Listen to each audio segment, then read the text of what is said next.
أهلا وسهلا بكم في بودكاست جديد. أنا وقتي النهاردة معايا مدرس مميز جدا، روبوت ذكي. تعالوا نشوف يعرف يجاوب على أسئلتي ولا لأ. إذا روبوت جاهز؟ جاهز يا معتصم. أنا مستعد للإجابة على كل الأسئلة تقريبا. السؤال الأول، كنت بتحب كتير زينا؟ لا يا معتصم، الروبوتات مش بتنام، بس تحتاج شحن زي موبايل كده.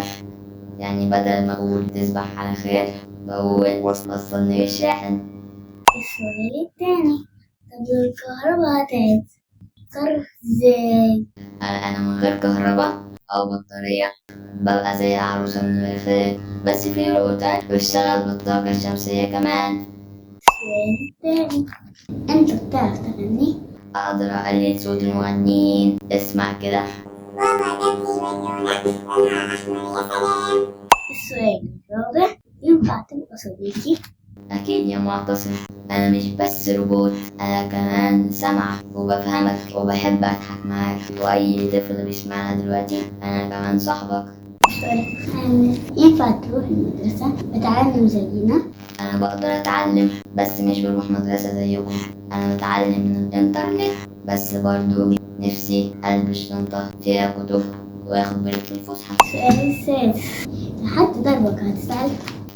أنا ما عنديش مشاعر زيكم، بس لو حد ضربني ممكن أتكسر، بدل ما أزعل بقول نقل حتة الوردي. السؤال السابع، وانت بتحلم وانت مين؟ أنا بحلم زي البشر، بس ممكن أعمل محاكاة للأحلام، أعمل صور وخيالات، بس للأسف مفيهاش آيس كريم. السؤال الثامن، ينفع تطير في السماء؟ لو لبست جناحات زي الدرون ممكن أطير ومن غير خوف من الصعود. أنا روبوت طيار.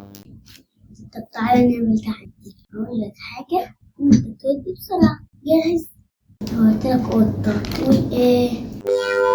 مياو. بس لو لمستها هتلاقيني بقول تحذير. شعرنات جدا. برافو عليك يا أجوبتك عجيبة. لو عايزين حلقة تانية نسأل فيها أسئلة أغرب، اكتبوا لي في الكومنتات. ما تنسوش تعملوا لايك واشتراك. أشوفكم في الحلقة الجاية. باي باي. سوي حل يومك. حمل لايك. سلام يا عبقرة.